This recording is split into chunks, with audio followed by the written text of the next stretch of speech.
Welcome, welcome, and welcome.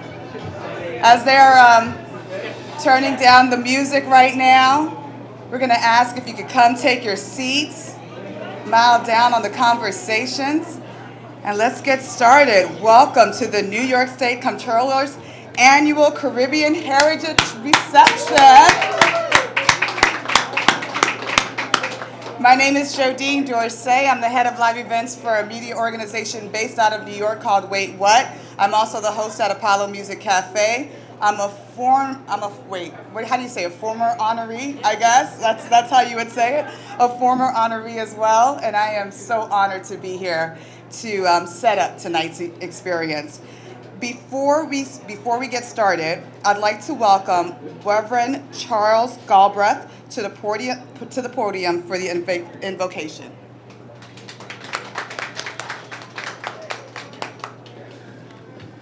Good evening. Oh, come on now. Good evening. Greetings. My name is Charles Galbraith. I serve as the pastor of Clarendon Road Church, literally right down the block. And so it's a wonderful honor and privilege to be able to share with you this evening. Can we put our hands together for all of the honorees first off as well? We're thankful for that. Let's go before our Creator in prayer and reflection, even as we remember and reflect on this moment. God of our weary years and God of our silent tears, God who has brought us thus far along the way. We thank you for the diaspora that is represented here in this great city, in this great state. We thank you for the heritage of those who have struggled and prevailed, for those who have sacrificed and who have served, for our ancestors who have put their hand to the toil, and we are their wildest dreams. We thank you for this gathering, and we thank you for the opportunity to have joy. In a moment in our world and our lives of pain, of disruption, and of hurt, we're thankful for the joy that our community brings to the world, for the celebration in the midst of struggle and suffering, to have a joyful demonstration of power and presence. Guide us, and we celebrate our gathering together. I lift this up before you and ask, God, that you would anoint our heads with oil, that our latter would be greater than our past, and that no weapon formed against us shall prosper. Point blank, period. We lift this up in your name. Amen and amen. God bless you on today. Yes, Reverend, thank you so much. At this time, we would like to welcome Andre White to play the American National Anthem.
Amazing. Thank you so much, Andre. At this time, I'd just like to personally say thank you for all of you again for attending tonight. It feels so good as a child of Haiti to see so many of you in the room here to celebrate the Caribbean and the diaspora. And I am so honored that I too was a former honoree here, and it feels good to know that New York State supports the Caribbean heritage. So at this time, let me tell you a little bit about Thomas P. Dinapoli. He's the 54th Comptroller of the State of New York, a lifelong Long Islander. Tom was raised in a middle-class union household and saw the value of hard work and stretching every dollar in the example set by his parents. In 1972, Tom won his first election and served as a trustee on the Mineola Board of Education, becoming the first 18-year-old in New York State to hold public office. Right? 18. Tom, I don't know what I was doing at 18, but you were serving public office. Amazing. He attended Hofstra University, earning a bachelor's degree in history and graduated magna cum laude. He worked in the telecommunications industry for 10 years and earned a master's degree from the New York University's Graduate School of Management and Urban Professions. In 1986, he ran for the New York State Assembly and was elected 11 times to represent the 16th district in northwestern Nassau County. Tom was elected State Comptroller on February 7, 2007 by a bipartisan majority of the state legislature to fill a vacancy in the office. He was elected comptroller by the voters in 2010, 2014, and 2018. Tom is known for his integrity, independence, and even-keeled leadership. His record as state comptroller reflects an unwavering commitment to protect the people's money, keep the government accountable, and build a better future for us New Yorkers. Please put your hands together for the New York State Comptroller, Thomas T. Napoli.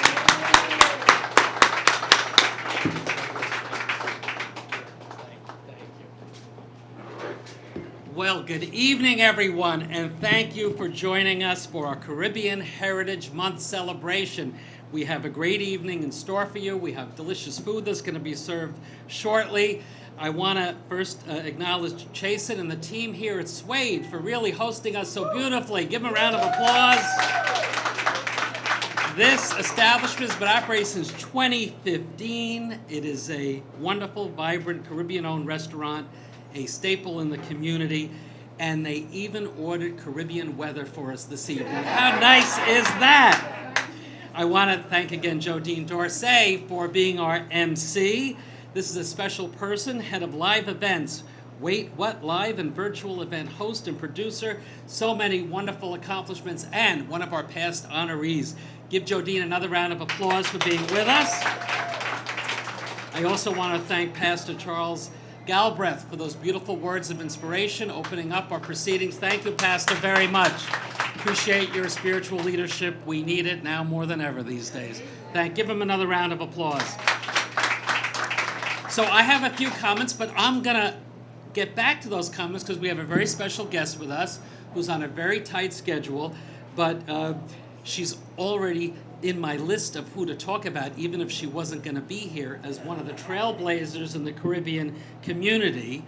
And before I call her up, I also want to mention somebody else who's in my notes, right? I got proof here, Congresswoman, that the wonderful Una Clark also is here. So many great accomplishments, former member of the City Council, of course, doing a great job as a CUNY trustee these days.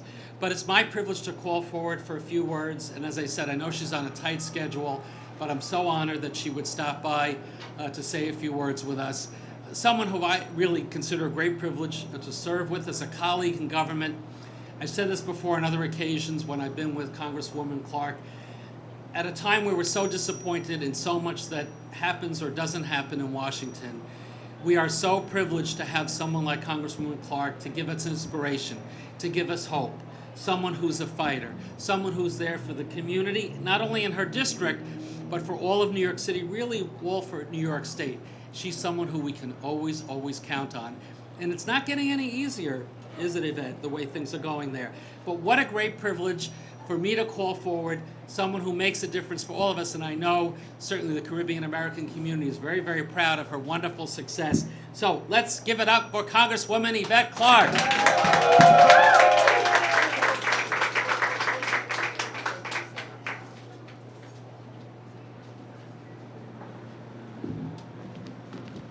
Madam Mistress of Ceremonies, Ms. Dorsey, and to Pastor Galbraith, to my dear colleague, Senator Roxanne Persaud, to our former Justice, now Corporation Counsel, Judge Sylvia Hines-Radix, to all of the luminaries, and of course, my sister, Ms. Angela Yee, to the beloved community, let me acknowledge the woman for whom literally, if I wouldn't be here if it weren't for her. That's the Honorable Dr. Una Clarke. Mama, stand up, let everyone see you.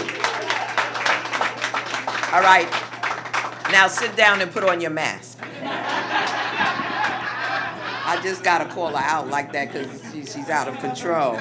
It's certainly my honor and my privilege to come to celebrate with our comptroller the wonderful, beautiful, vibrant community that is the Caribbean American community. I want to thank him for never neglecting to highlight our contributions to this state.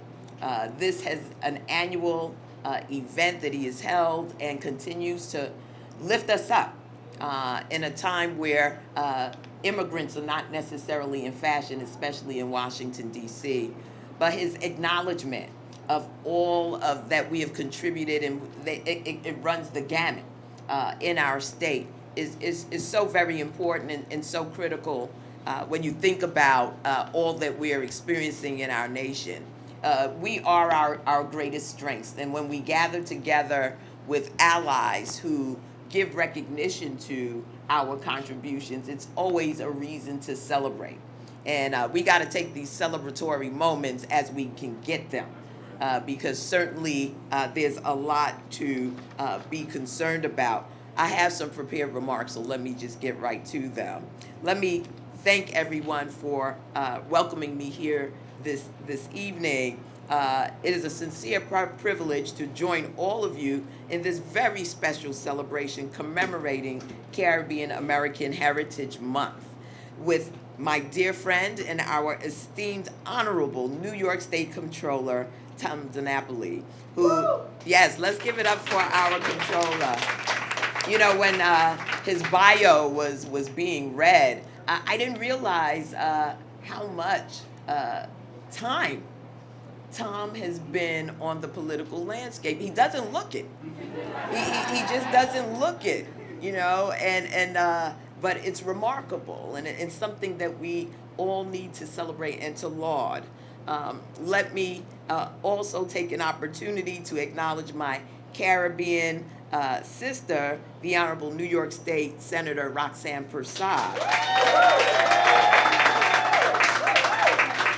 She recently unveiled the historic From Slavery to Juneteenth exhibit in the New York State Legislative Office building, and she is a prime example of the ongoing contributions of Caribbean Americans to the United States. This special recognition is a reflection of her important place as a pioneer, a contributor, and a documenter of American history. And I've always said, Caribbean American history is American history. That's right. And that can never be taken for granted or overstated. And my other Caribbean sister, Sister Michele Voltaire Marcelin, poet, writer, performer, and painter, whose one-woman show, Walking on Fire, based on stories of survival and resistance of Haitian women. Sister Michele is exactly why we must continue to support the arts and uplift the creative voices and works of those who artistically capture the history of social movements, their perpetually that perpetually seek to balance the world. And of course, our very own Brooklyn dynamite with roots in the West Indies and co-host of the nationally syndicated morning show, The Breakfast Club, Angela Yee.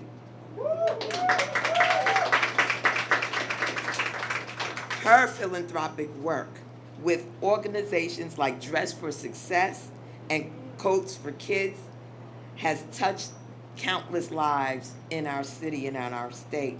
And her 5-key Run with Yee is exactly why she's my partner in promoting health, healthy lifestyles, pushing for research and funding for uterine fibroids, and especially for those historically denied access to health care and nutrition.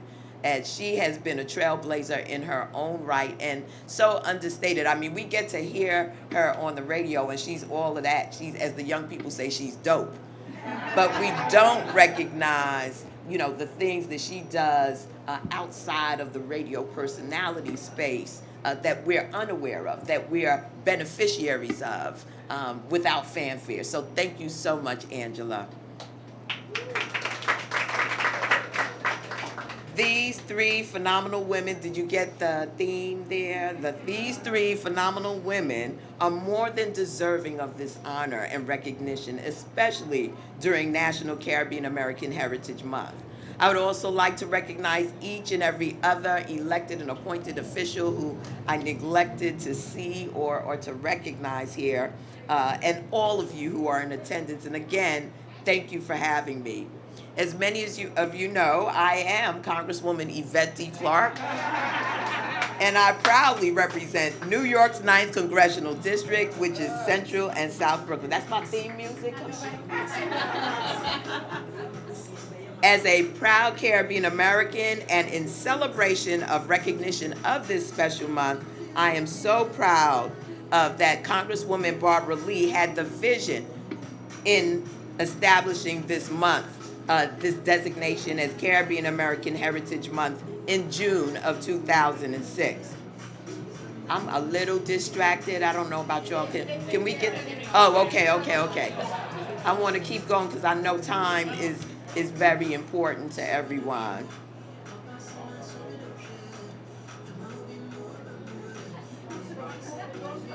Am I supposed to drop it or something? I'm just trying to figure out. Was I supposed to bust a move? Was I supposed to bust a move? All right. There we go.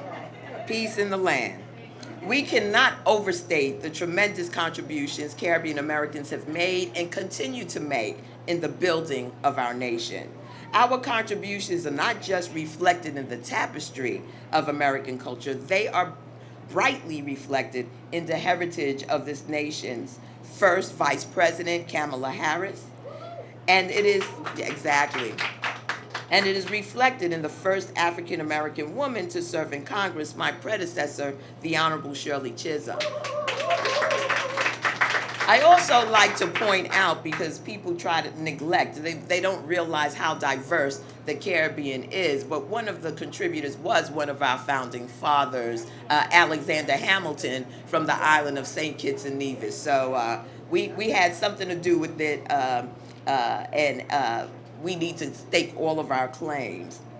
The list of notable Caribbean Americans is way too long for us to list, but as one of few Caribbean American representatives in Congress, I carry our shared glory and significance in the American history with pride, honor, and the audacity of hope, as they say, instilled in me by the ancestors who sacrificed, buoyed by their dreams for a better tomorrow and for their children, brought to us through the spiritual node in our American history. It is our shared duty to remind the world of the continued excellence demonstrated by Caribbean Americans in every sector of our society. From government to the private sector to entertainment and sports, Caribbean Americans, like the phenomenal women, including the organization of Brooklyn Caribbean Literary Festival that are being honored here this evening, continue to exemplify a unique distinction of creativity, innovation, and excellence that engenders a deep sense of pride in all of our accomplishments. Caribbean Americans essentially represent not only our homes of origin as de facto goodwill ambassadors, we simultaneously represent some of the best talent that the United States has to offer. And having a month to highlight our tremendous contributions gives us a special perspective into the collective benefit of such a diverse people from both the African descendant, Latin, Asian, and European diaspora. Our diverse history includes one of the founding fathers of our nation, as I stated, Alexander Hamilton, who was born in the Caribbean island nation of St. Kitts and Nevis, and the Honorable Marcus Mosiah Garvey, a proud Caribbean man from the island of Jamaica. I had to throw Jamaica out there. I had to make sure Jamaica was mentioned. Who formed one of the largest Pan-Africanist movements in our nation's history. Our rightful place in American history can never be denied or neglected. And so, on behalf of our ancestors of Caribbean descent, and in recognition and celebration of National Caribbean American Heritage Month, I thank you for being the true and honorable manifestation of their dreams for all of us. It is always a tremendous honor to reflect on the lives and contributions of all those who planted the seeds of freedom, prosperity, knowing that they would never live long enough to feel the liberating power of the freedom they fostered. They fight, their fight, now our fight for justice, fairness, and equity is certainly not over. But thanks to their legacies, their perpetual contributions as Caribbean Americans manifested through us in this generation, we are now on our way to fulfilling the American dreams of our ancestors. And as we mark the 16th anniversary of the National Caribbean American Heritage Month, it is with a profound sense of gratitude that we finally have this opportunity to celebrate our history, our heritage, and unique place on the American journey. During this month of June, we are also blessed to celebrate the freedom of Juneteenth and commemorate the lives sacrificed through the indignities of human bondage. And we also reclaim the human dignity afforded to us as waves of Caribbean immigrants that have been a significant part of the battle from the very foundation of our nation's existence. The month of June is to educate and acknowledge our rightful place in American history. So congratulations to all of our honorees on this very well-deserved recognition. Your legacy and the Caribbean heritage only strengthens our nation. And let me just say that I know what it takes to leave a familiar land and establish yourself in a new place of origin. And it takes tremendous courage, tremendous fortitude, and then to shape the lives of the next generation as hyphenated Americans. I used to tell my mother all the time, this is not Jamaica. When she would lay down the law and her, Caribbean rules of the household. However, I am totally indebted to her for the discipline, for the values and the morals that she set forth, that all come from that immigrant experience. And I know that many in this room can identify with. And so let me just say, the fight continues. Yes, we celebrate today, but we recognize that the human experience and experiment of democracy in the United States of America can only be shaped by us, each and every one of us. And that we recognize in this moment, in this nation, that we are sorely needed. Those morals, those values, those traditions that we have brought with us is what buoys and undergirds this nation for this generation and future generations to come. So I don't have to tell you that in this election, voting is a must.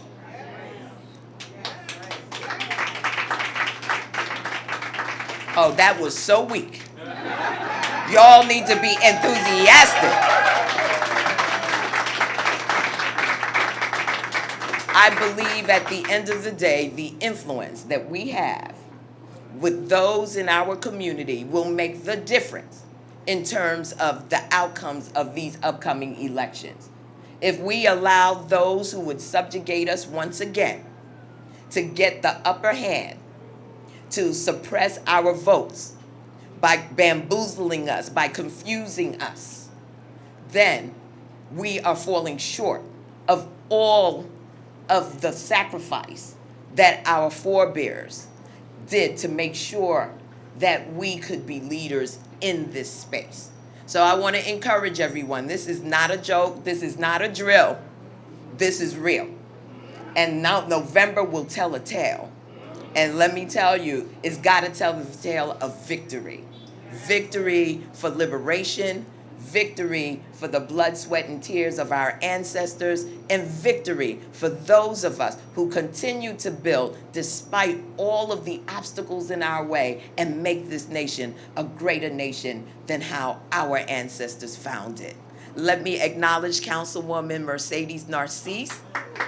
This sister is super bad, and I support her 110%, as I do Senator Prasad. Let me say to each and every one, have a very wonderful evening in celebration of Caribbean heritage. I am so excited, Tom, that you have continued this tradition, and your recognition of our community means a whole lot in a time where so many would want to deny our humanity. We truly, truly appreciate you, the work that you have done, your service to our nation, our state. It's tremendous. We truly appreciate you. God bless. Stay healthy, stay strong, get vaccinated, get boosted. The pandemic ain't over. Mama, put on your mask. God bless you.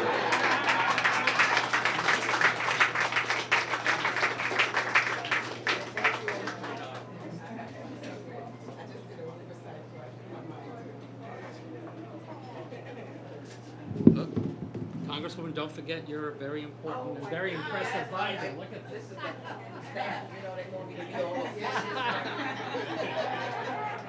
It has been a special honor and a treat to have Congresswoman Yvette Clarke in our midst with those wonderful words. Give it up again for Congresswoman Clarke. And for her mom, Dr. Una Clarke is with us. Give her another round of applause. Congresswoman, your mother listened. Her mask is on, all right? She listened. Thank you again. I know how busy you are, Yvette. We're really honored and humbled that you could be here. I know you can't stay, but stay as long as you like. You're more than welcome. More than welcome. No. I can't deliver remarks better than you. I mean, you set a high bar for me, but I'm really touched and honored that you came by. Let me pick it up again and redo some of the acknowledgments. I'll say a few words, and I want our councilwoman to say a few words too before we get to the honorees. So let's again acknowledge Councilwoman Mercedes Narcisse joins us. And I want to acknowledge again a good friend, delighted that she could be here. I still think of her as Judge Sylvia Hines Radix, but now she's Corporation Counsel as well. Give Sylvia Hines Radix a round of applause as well. Wasn't that a beautiful rendition of our national anthem by Andre White, our steel pan player? I love that sound. Andre, come forward. We have a presentation for you as well, because you did us the honors. There we go. So it is a state controller citation. And Andre White, thank you for being a performer, a composer, and we applaud your outstanding artistry, and you really added so much to our celebration. Thank you so much for being with us. Really appreciate it. Come on, as the Congresswoman said, a better round of applause than that. So I mentioned our past honorees that are here, Jodine Dorsey, Judge Sylvia Hines Radix, Congresswoman Yvette Clarke, but also another past honoree who's talking when I want to acknowledge her. Pat Williams, past honoree, is here. Thank you for being with us, Pat. So I want to pick up on some of the comments that Congresswoman Clark made, and I certainly think they are worthy of repeating. The contributions of Caribbean Americans run deep in our community here in New York City and certainly across New York State, across the United States of America. She mentioned many of the names that I was going to mention. Marcus Garvey, Malcolm X, W.E.B. Du Bois, Colin Powell, Cicely Tyson, right? Jean-Michel Basquiat, Harry Belafonte, Sidney Poitier, Sonia Sotomayor. Boy, do we need her more than ever, right? And here we are in Brooklyn, the epicenter of the Caribbean experience in New York. Such an amazing legacy of trailblazers, and worth repeating, our own Una Clark, our own Yvette Clark, Shirley Chisholm, who the Congresswoman mentioned. I mean, these are incredible. And you're right, Congresswoman, women, Caribbean women who have made such an incredible difference. I also think it's appropriate, Congresswoman, if you would allow me, to mention the strong Caribbean presence in the State Controller's Office on my executive team. Deputy Controller Erin Stevens hails Barbados roots. Bronx Regional Rep Alethea Williams, Trinidad roots. Brooklyn Regional Rep Camille Hastick, Grenada. And the Hastick family has been such an important part of Brooklyn as well. And Assistant Controller Danielle Jones, Barbados and Jamaica. Okay? This great city, our nation, was built up by the sweat and the talent of immigrants. Again, Congresswoman Clark said it so well, and there's no more powerful example of that than the Caribbean community. And I think, when the Congresswoman was offering those thoughts, part of why I do these celebrations is I try not to forget, that I'm of immigrant background. My grandparents came from Italy. They settled in a little place called Brooklyn, New York, right? Some of you have heard of it. And actually, my great-grandmother, one of my great-grandparents I got to know, and my grandparents, after World War I, actually both sets moved out to Long Island, where I was born and raised, where my parents were born and raised. But great-grandma, Congresswoman, she would never leave Brooklyn. She stayed on Alabama Avenue till the day she died. She would not leave because Brooklyn was the borough that gave the American dream to my family. And I know that's the same for Caribbean Americans as well. This has been the place of dreams where hard work can make a difference, and that's certainly what the Caribbean American community is all about. In fact, in New York City, those with Caribbean roots make up over 20% of the population.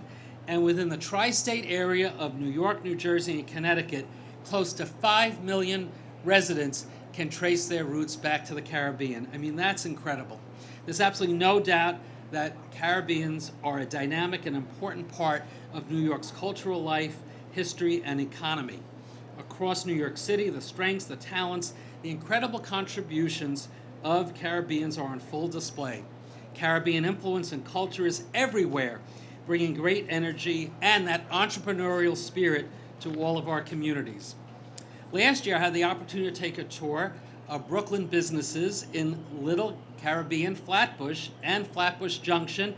I was joined by Randy Pierce from the Brooklyn Chamber, and then Assemblywoman Diana Richardson is doing a great job at Brooklyn Borough Hall, right? Give it up for Diana Richardson. And Senator Zelnor Myrie, who's still in the state Senate, doing a great job. Give him a round of applause as well. And it was so incredible to see the energy coming from the small business community, those of Caribbean descent and Caribbean roots. So this is really the success of this community, as Congresswoman Clark said, is really such a strong message to all of America about how immigration has built this nation and is still building it, and why we're so proud of the diversity that we celebrate each and every day here in New York. We don't need to build any walls. We don't need to close our borders. We need to continue to fight to open doors, economic opportunity for immigrants, for people of color, wherever we can. We really have to understand that it's about opportunity on the economic front. It's about educational empowerment as well. It's about fighting against injustice and intolerance. And again, I'm going to emphasize what Congresswoman Clark said. We've seen too many instances of anti-immigrant attitude, of racist attitudes. How terrible we're still feeling the pain of what happened in Buffalo, where at a supermarket, people were targeted for being black. And I had the chance to go to Buffalo. My colleague from my days in the Assembly, Crystal People-Stokes, took me on a tour of her district. We saw the Tops Market. We went to her church. We talked with some of the folks. We were part of the food distribution. That should not have happened. Should not have happened. So we know we can't let our guard down. And thank you, Congresswoman, for fighting finally for some gun control legislation in Washington. Finally a breakthrough, right? Not everything we wanted, but it's going to be some mark of progress. So we still have more to do to deal with issues of racism and violence and anti-immigrant sentiment. And we all need to be sure that we live in safe and healthy communities and that we all have a chance of economic success.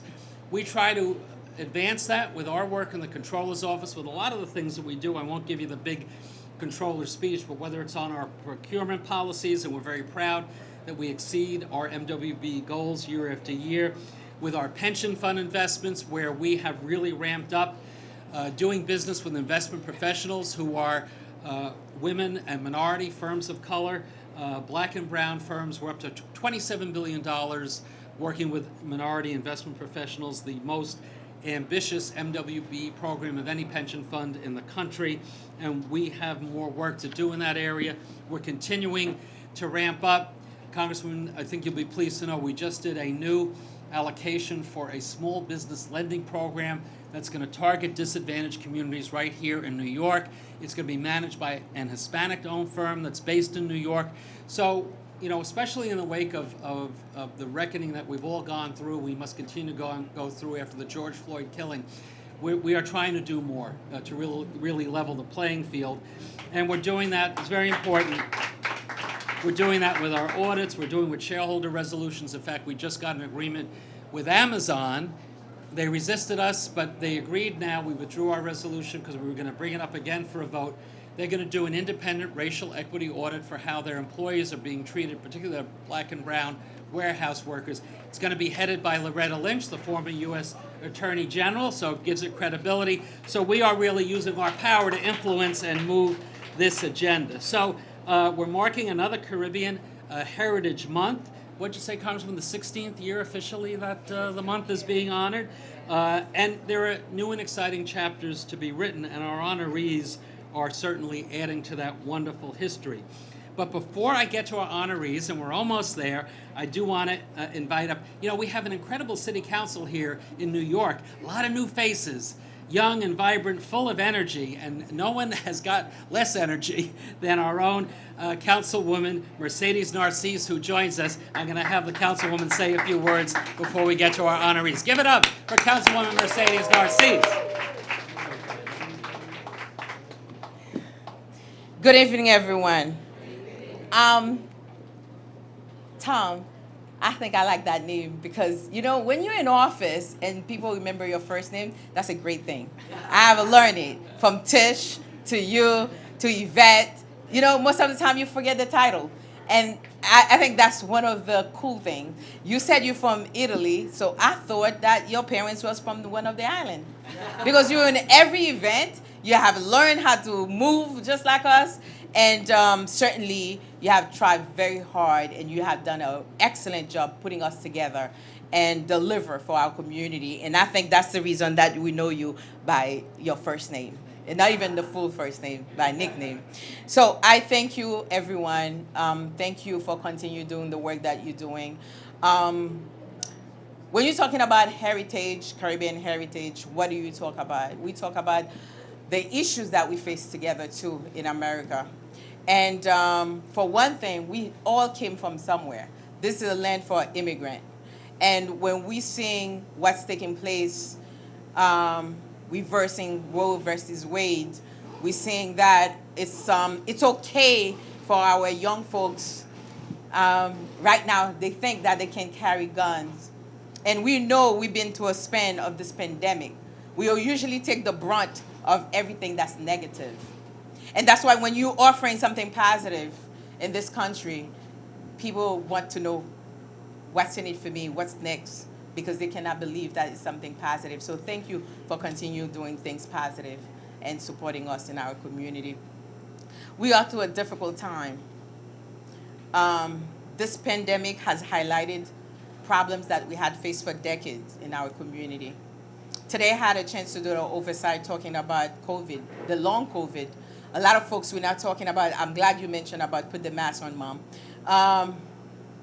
Our community gonna see a lot of that. And I thank God for the way we see things, for H&H to have the Gotham clinics, but we only have 3. We know that my community, Canarsie area, take the brunt of that pandemic for real. We lost so many lives in East Flatbush. So we need to do much more. But while we're doing much more, we have to be very in tune and engaged with the process that's going on around us. We need to uplift each other. We need to understand that we have a Black issue as well. And I know you're Black, I don't have to apologize for that. We need to address those issues. And then we take it together to know that we're from different islands, different places. So this is a land of opportunity, but the opportunity we always miss. Because whenever we make a step forward, we always have a few steps backward by those in office that don't want us to move forward. So what I have to say about this heritage, I said we have to continue to celebrate, but we cannot be blind about what's going on around us. We have to stay engaged. We have to elect folks that have your interests at heart. And thank you, Dr. Una Clark. That's the reason today you opened the door. You did not close the door. That's the reason I can be in the city council, able to address the issue that's going on in our community. And Senator Prasad, not seeing you, we share the district, even though we have a lot of areas that we have to keep on looking to see how we address the issues that we face in our community. So, ladies and gentlemen, I don't have much to offer you, but I have to say, keep on working hard, because I see it in the city council. We have 31 women strong at last, but now we have to face with Roe versus Wade. Then we have to fight to understand what's going on, and we have the majority. And we have a speaker that's trying very hard to guide us, to lead that city council. So I am grateful to be in position that we can work together. We can work on a budget, that we can know that this is the opportunity to address the inequities in our community. So I don't want to say long. We know the problem. Please continue electing people that want to work with your community, that understand the issues, that are willing to address the issues, that stand when it is difficult, when it's not popular. You have to stand. Let's take the stand together and continue to fight and protect each other right. And even in 45, number 45, cannot come back again. So let's work for that. Thank you so much. God bless you all.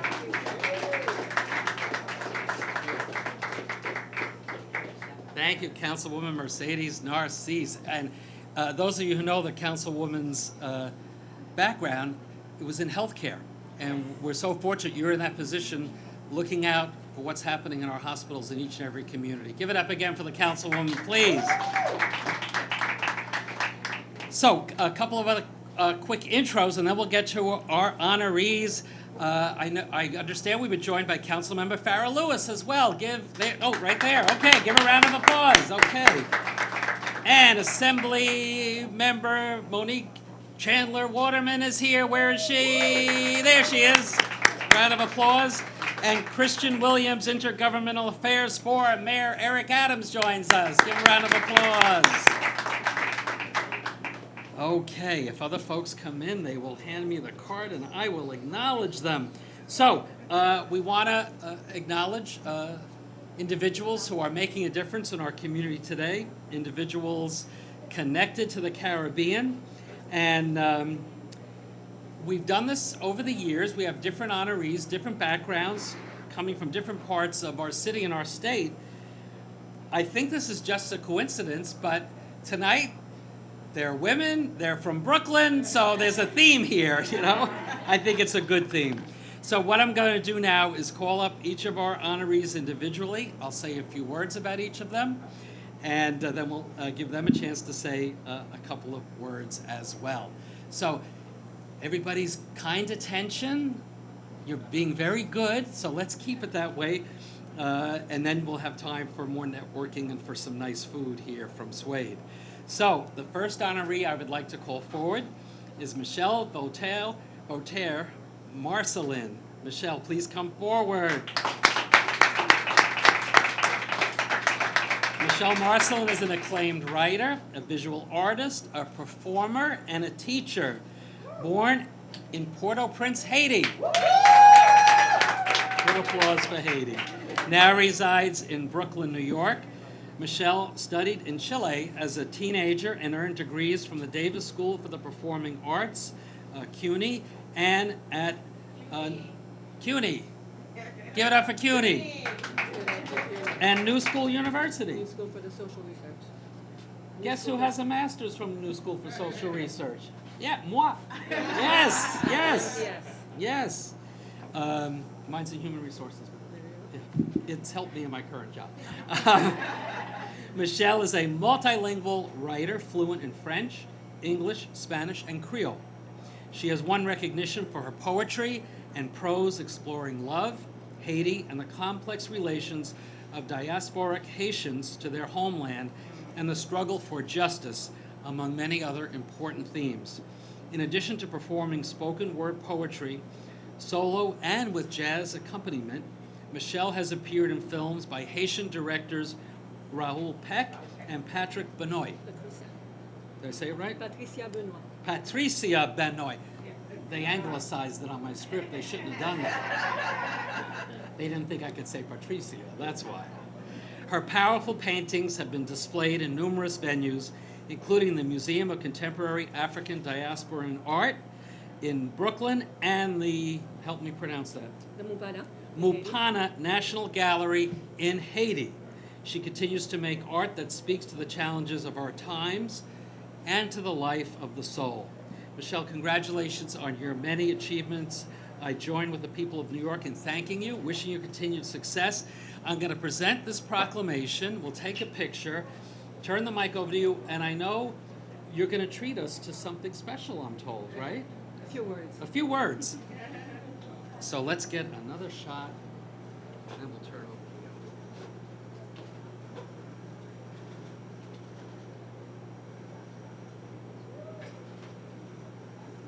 Thank you. All right, everybody, give it up for Michele Voltaire Marcelin. Thank you so much. Thank you very much. I am honored. I'm about to cry.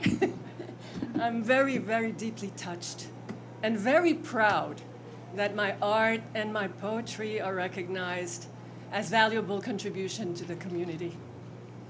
It is not often that poetry is recognized, so you will understand my emotion. Thank you, State Controller Tom Dinapoli. Thank you, Deputy Controller Erin Stevens, Brooklyn Regional Director Camille Hestique Ortiz. Thank you to my husband, lifelong human rights defender Jocelyn McCalla. Thank you to my brilliant, beautiful son, a musical artist and rap lyricist extraordinaire, Leo Coltrane. And Chelsea is here with her luminous spirit. And I have to tell you, Chelsea is one of my first sixth grade students more than 20 years ago, and we are still friends. So I must have done something right.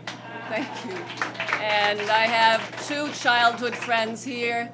Edwidge and Kitli, thank you so much for coming. You bring me back to my roots at home. So tonight we are honoring the arts for the power they have to witness, to heal, and sometimes even save those of us who struggle for life, for justice, for a little love, a little freedom, and a little beauty. Sometimes we don't ask for much, and we have to struggle so hard to get it. The Talmud says, do not be daunted by the enormity of the world's grief. You are not obligated to complete the task, but neither are you free to abandon it. So we must continue to struggle so that there is a better tomorrow. And we struggle with what we have: our words, our convictions, our inner light. But struggle we must, because we are living at the heart of a very savage world. You know it. It has been proven to us over and over again. It is violent and indifferent to human suffering. Relentlessly, it tries to strip us of our rights, our humanity, and our compassion. So relentlessly, we must fight back. We must resist. And today I would like to accept this proclamation in honor of the thousands of Haitians who are being systematically expulsed and deported to a home that is chaos. Thank you in their name.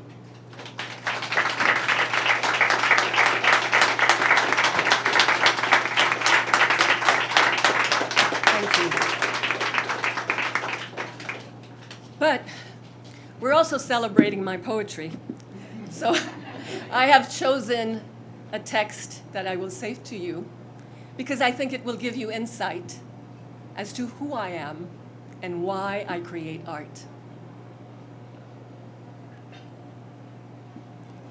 On days when all seems dark,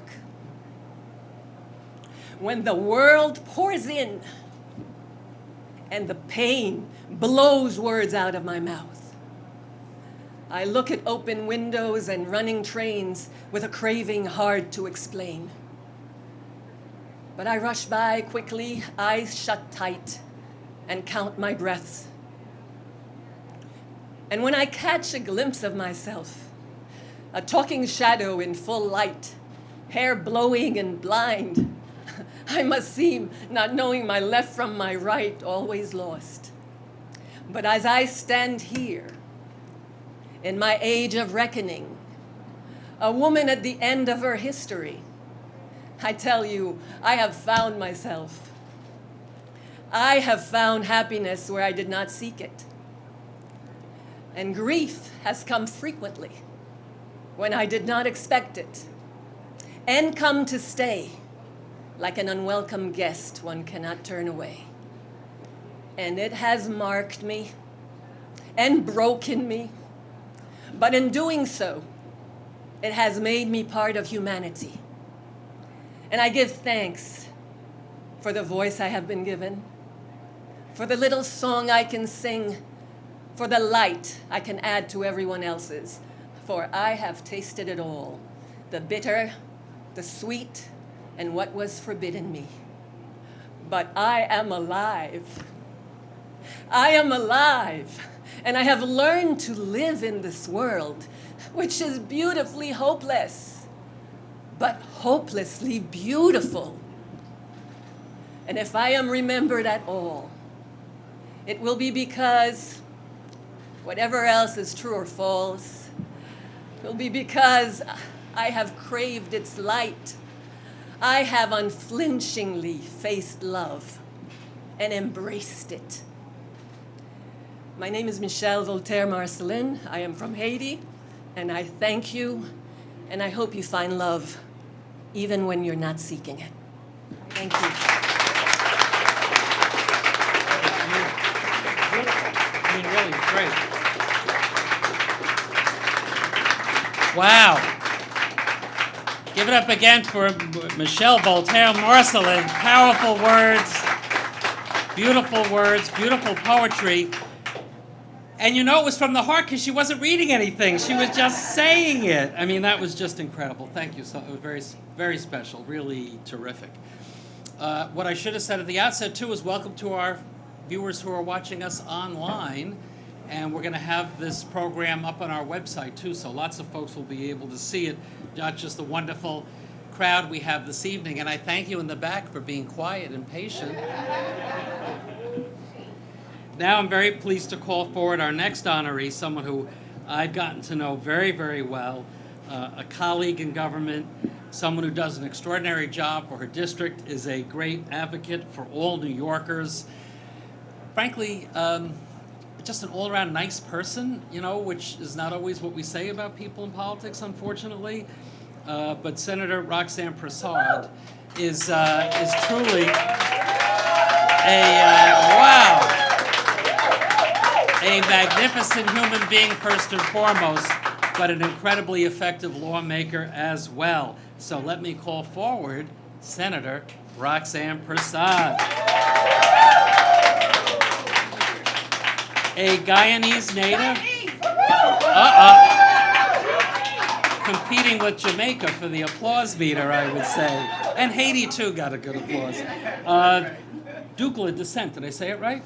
Yeah, my dad is Douglas. Came to the United States with her parents. Roxanne earned 2 degrees from Pace University and pursued a career in administration at Pace and at St. Francis College. That's right. She became deeply involved in community activities, including leading the 69th Precinct Community Council in Canarsie, working with Community Board 18, and serving on the City Districting Commission prior to her election to the State Assembly in 2014. And after a year in the State Assembly, I would say 20 years. How'd you get out after 1 year? It took me 20. No, but you had a great tenure there in the Assembly. But she then had the chance to move to the other house. Since I'm from the Assembly, I can't say the upper house like some people say, but we'll say co-equal legislative branch, right? And had the chance to serve in the state Senate starting in the year 2015 and won re-election in 2016, 2018, and 2020. Headed to the same in 2022, I might add. She's had very important legislative assignments. She chairs the Social Services Committee, a very important committee, is a member of the Black and Puerto Rican Caucus, and, very important in the times we live in, the Pro-Choice Caucus as well. Yep. Senator Prasad's priorities include safer neighborhoods, affordable housing, better funded schools and libraries. You did a great job with that during this budget. Historic investments in education and enhanced services for youth and for seniors as well. Roxanne, we've known each other over the years. You are one of the hardest working members of the state Senate. You make an incredible difference, and your personal style is one that brings people together and brings people along. So it really is a privilege for us to have you as one of our honorees in our Caribbean Heritage Month celebration in this year of 2022. Give it up for Senator Roxanne Prasad. She's used to photo ops.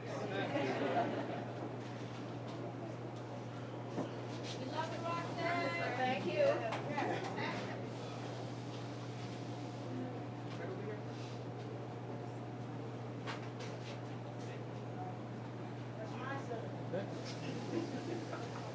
Give it up for Senator Roxanne Prasad.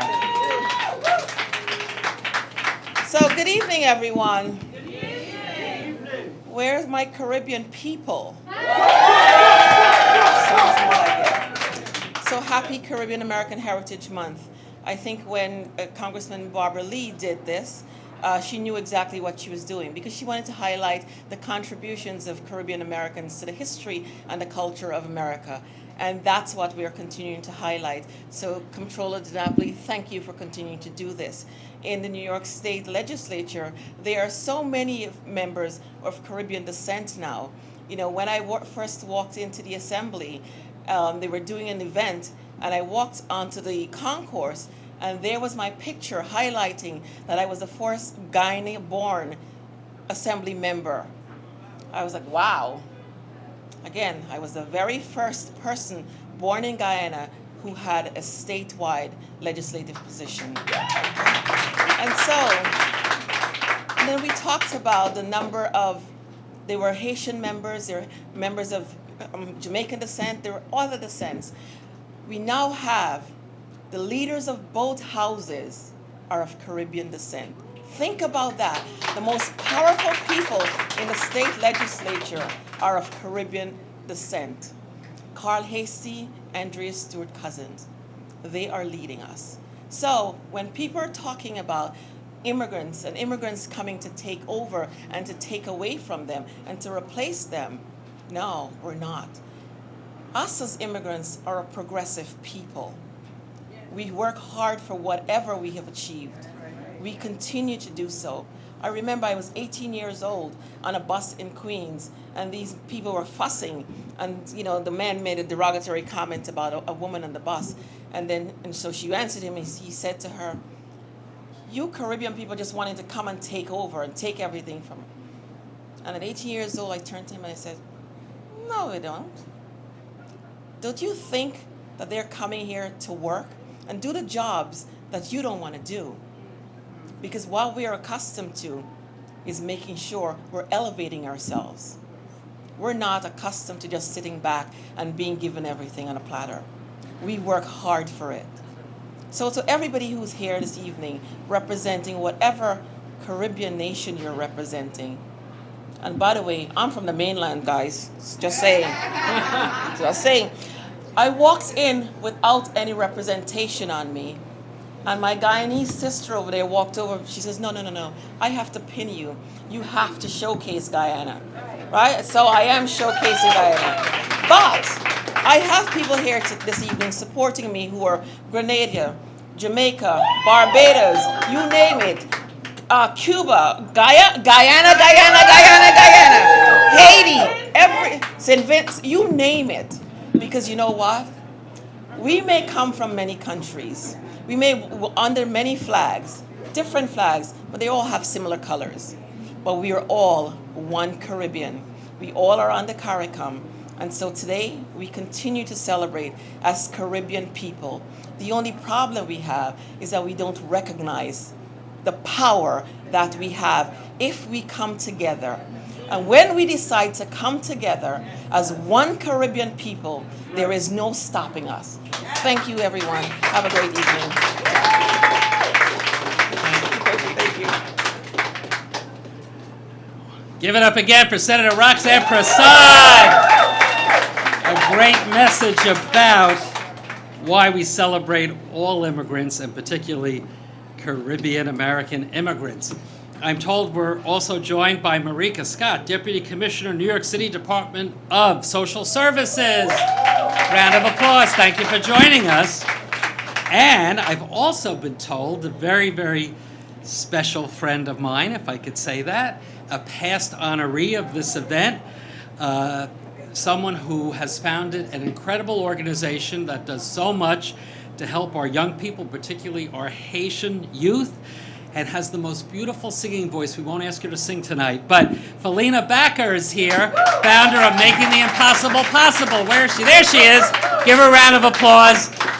She just had a wonderful event. God, was it 3 weeks ago? 2 weeks ago? June 5th, earlier this month. It was beautiful. So good to see you. Thank you for being with us always. Relax, so we're not going to make you work tonight.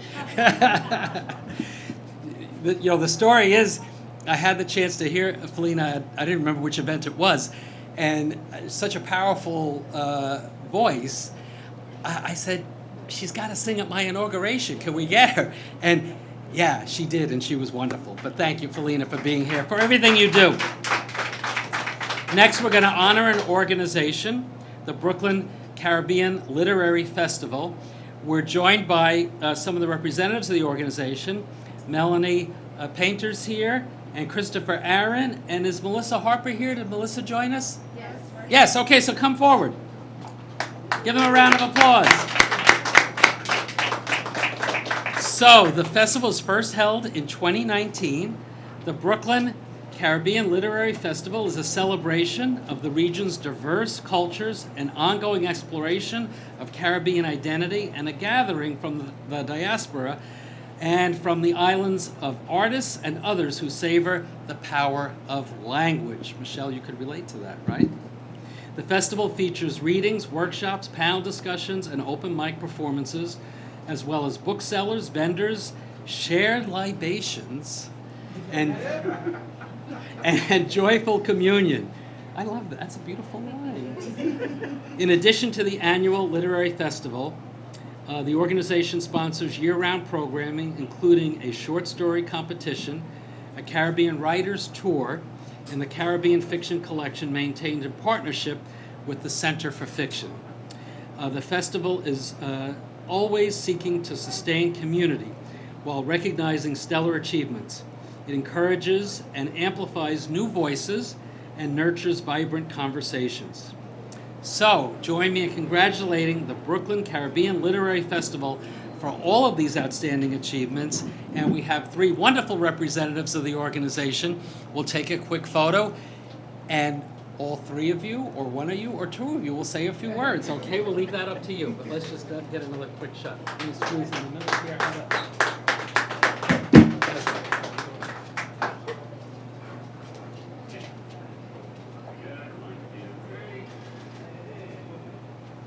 Can we get a photo, please?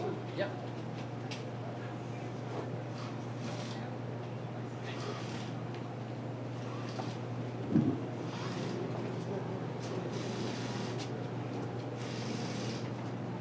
Good evening, everyone. Good evening. On behalf of our team at the BCLF, our founder and director, Marshal Messiah Aaron, who unfortunately could not be with us today, Melissa Harper, Christopher Aaron, and myself, Melanie Painter, I'd like to say a heartfelt thank you to you, the New York State Controller, Thomas Dinapoli, and your staff, Daniel, Camille, for this recognition this evening. When we started this journey 4 years ago, we had no idea where it would take us. 4 years later, we are both proud and grateful for the impact we have made in this Brooklyn community, the diaspora, but most importantly in the Caribbean. Our goal has always been to celebrate Caribbean literature and its history of storytelling, to amplify the excluded stories of Caribbean people who have long contributed to and built the diverse heritage of the wider North American diaspora. Again, thank you very much for this honor. It lets us know that our hard work is not overlooked, and we are excited to continue representing for all the Caribbean and making more inroads, especially for the next generation. And by the way, we are all Trini to the bone.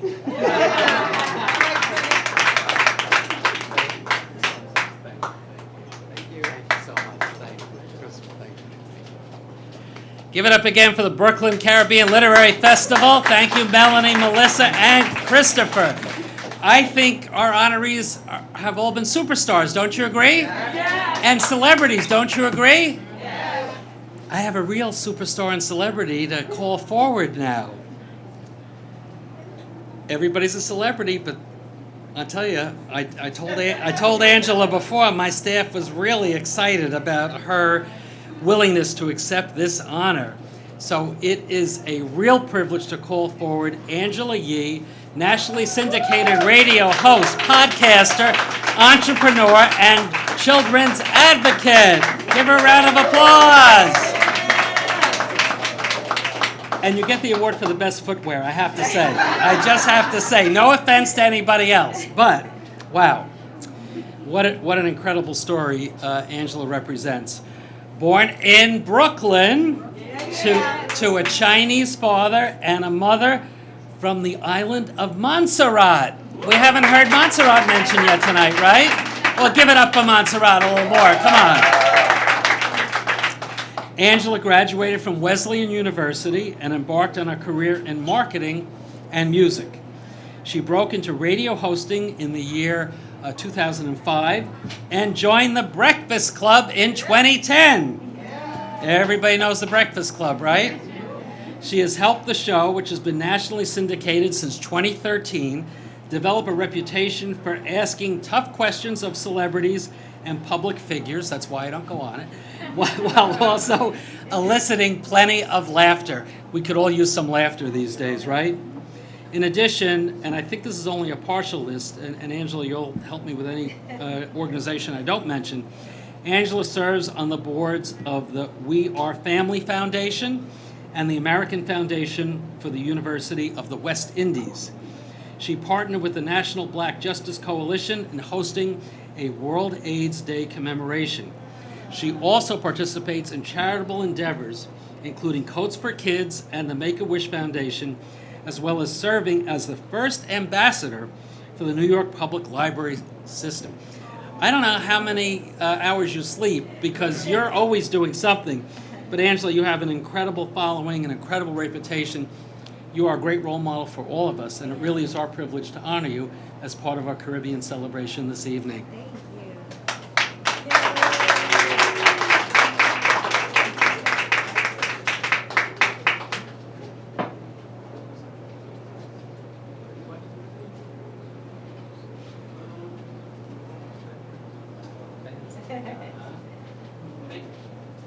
All right, give it up for Angela Yee.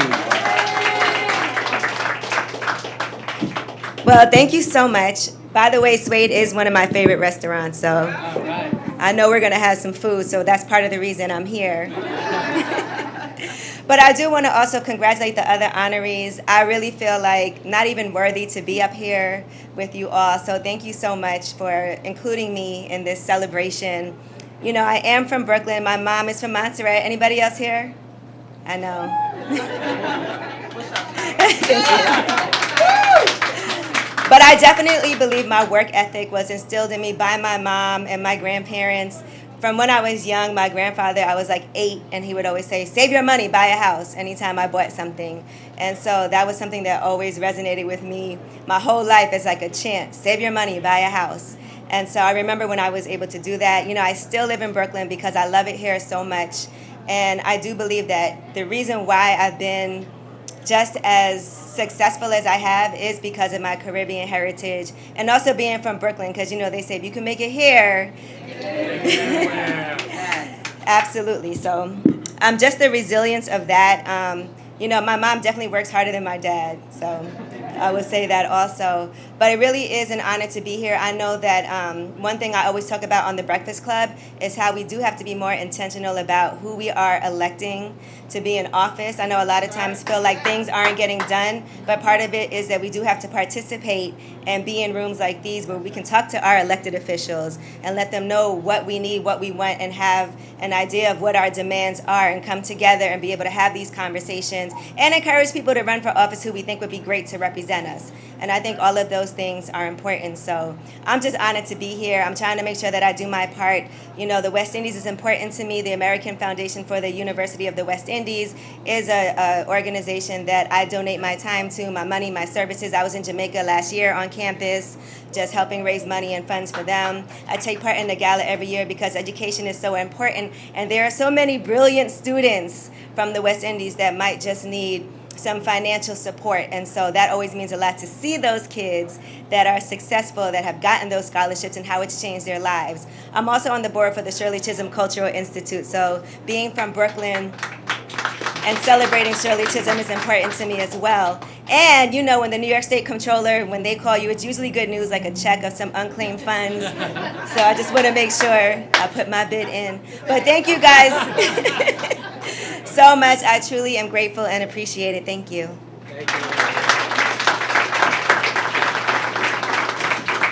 Thank you, Angela. That was beautiful. And actually, you set me up for how I'm going to conclude it. No good news for you though tonight, unfortunately. But keep looking, you know. And as Angela said, we want you to enjoy the food, so we're almost ready to wrap up. I also want to acknowledge we're joined by Jamila Rose, Deputy Public Advocate for Jumaane Williams. Where's Jamila? Give a round of applause. And I think we had great honorees tonight, don't you agree? How about a collective round of applause? They were all wonderful in each and every way. We appreciate them.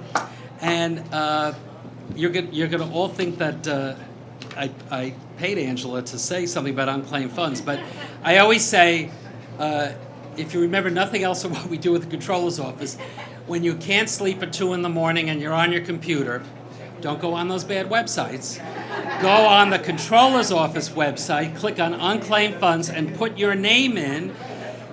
friends and family. You'll be very popular if you find people lost money. Could be an old bank account, a check that wasn't cashed, different ways that people lose their money. Organizations you're involved in, churches, synagogues, mosques, labor unions, businesses, deceased parents, grandparents. We might need a little more paperwork, but so many of the accounts that we have are in the name of people who passed away. Some of these accounts go back to the 1940s.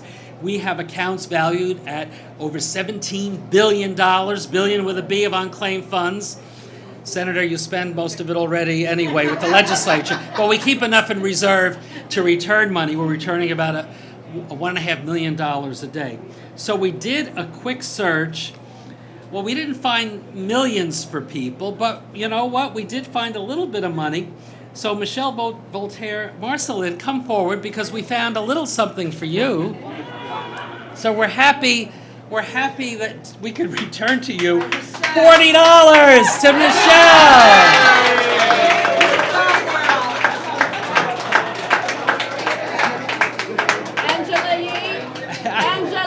Angela, I'm going to save this and buy a house. For those of you who couldn't hear, Michele said, picking up on Angela's words from her grandfather, she's going to use that to help save up and buy a house. I don't know how far $40 goes, but it's a start. Hey. Well, not to be outdone, because she's so busy she can't keep track of her money all the time, Senator Roxanne Prasad.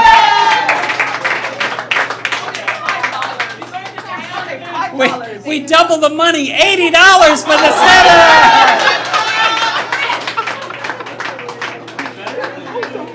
Rich girl.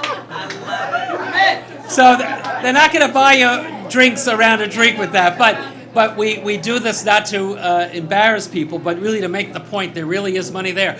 Typically, it's anywhere from $50 to $100, but I must tell you, it can be in the hundreds, it can be in the thousands.